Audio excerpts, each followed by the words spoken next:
নমস্কার বন্ধুরা, আপনারা দেখছেন কুকিং হাউস অফ অনিমা। আমি একটা চাল কুমড়ো নিয়ে নিয়েছি। এই চাল কুমড়োটাকে দেখো আমি দুই ভাগ করে নিয়েছি। এখানে আলু কেটেছিলাম, সেই অবস্থায় আলুর দাগটা লেগে গেছে।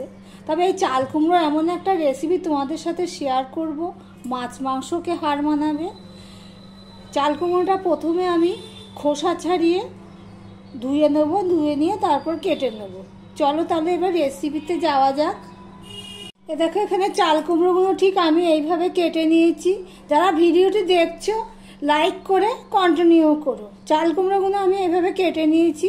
তার সাথে নিয়ে নিয়েছি মুসুরের ডাল ভেজানো আর একটা ডিম। আরও সব নিয়েছি, সেগুলো পরে পরে দেখতে পাবে। কড়াইতে জল গরম দিয়েছি, জলটা ফুটে উঠছে। এর মধ্যে আমি এবার একটুখানি নুন দিয়ে দিলাম।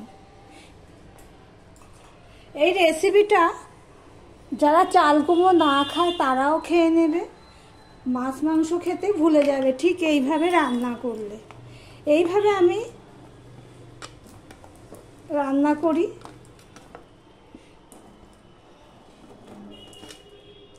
দেখো চাল কুমড়োগুলো সব আমি দিয়ে দিলাম,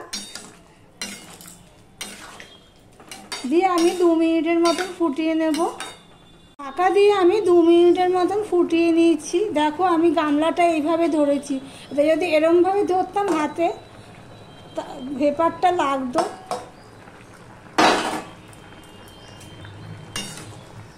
এইভাবে করে নিলে কি হয়, চাল কুমড়োর যে একটা গন্ধ বা স্মেল আছে সেটা আর থাকে না। এবার আমি গ্যাসটা অফ করে দিলাম, দিয়ে চাল কুমড়োটা আমি তুলে নিচ্ছি। এদিকে দেখো কড়াইয়ের তেল গরম হয়ে গেছে, একটু নুন দিয়ে দিলাম আর একটুখানি হলুদ দিয়ে দিলাম। হলুদটা দেখাই যাচ্ছে না, এই দেখো হলুদ দিয়ে দিয়েছি। এবারে যে ডিমটা আমি নিয়েছি সেই ডিমটা আমি একটুখানি ঝুরি করে নেব।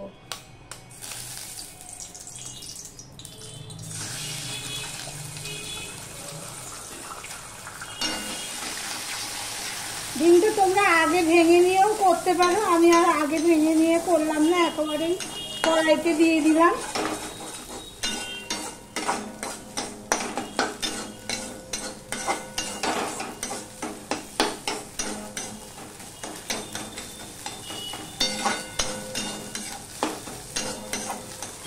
যারা ভিডিওটি দেখছো লাইক দিতে ভুলে যাচ্ছ, প্লিজ একটা লাইক করে দিও।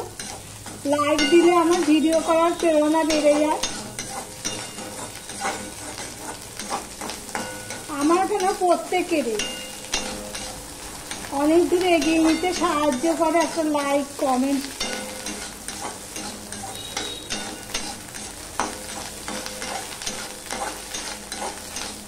দেখো এটা হয়ে গেছে, এবার আমি এটা তুলে নেব।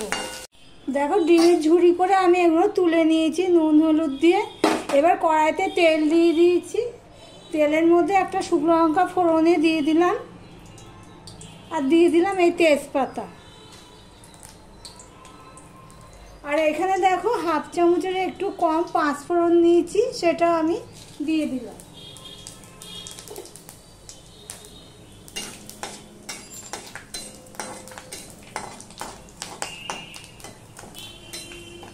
পেঁয়াজটা আমি এবারে দিয়ে দেব।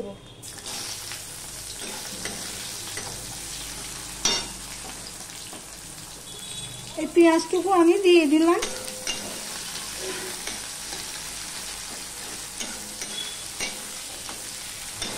একটা বড় সাইজের পেঁয়াজ আমি নিয়েছি কেটে, সেটাই দিয়ে দিলাম।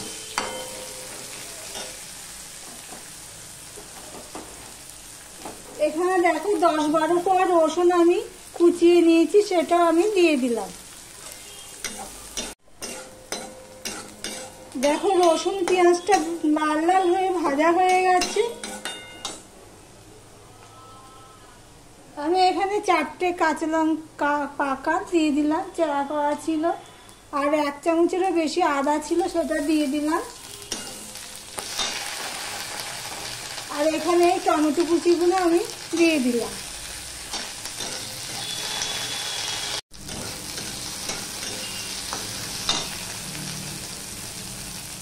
টমেটো আর আদার কাঁচা গন্ধ চলে গেছে।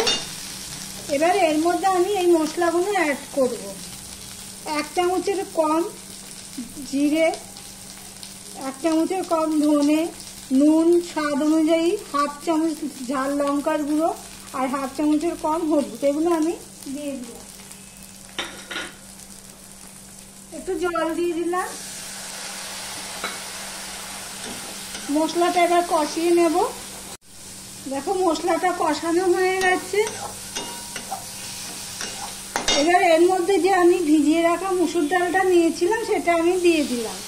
তা জল ঝরিয়েই নিয়েছি, সেটা আমি দিয়ে দিলাম।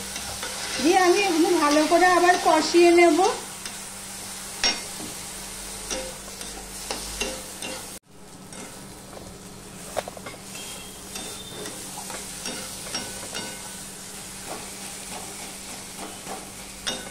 দেখো কষানো হয়ে গেছে। আমি এখানে 1 চামচের মতন চিনি নিয়েছি, চিনিটা দিয়ে দিলাম। চিনিটা দিয়ে আমি আবার একটু মিশিয়ে নেব।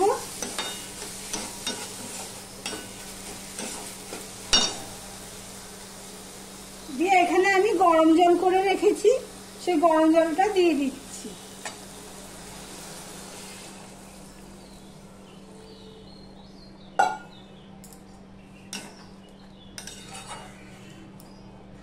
আমি 6-7 মিনিট মতন ঢাকা দিয়ে ফুটিয়ে নিয়েছি, মিডিয়াম টু লোতে রেখে।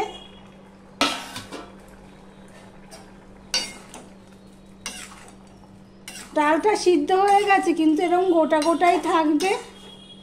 এবার এখানে যে আমি চাল কুমড়োগুলো আমি সিদ্ধ করে রেখেছিলাম সেগুলো দিয়ে দিলাম।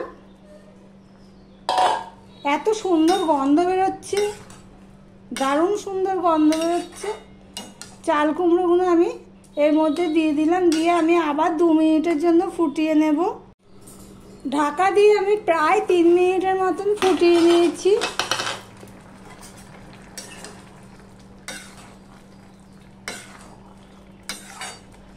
এবার এর মধ্যে যে ডিমের ঝুড়িগুলো করে রেখেছি সেগুলো আমি দিয়ে দিলাম।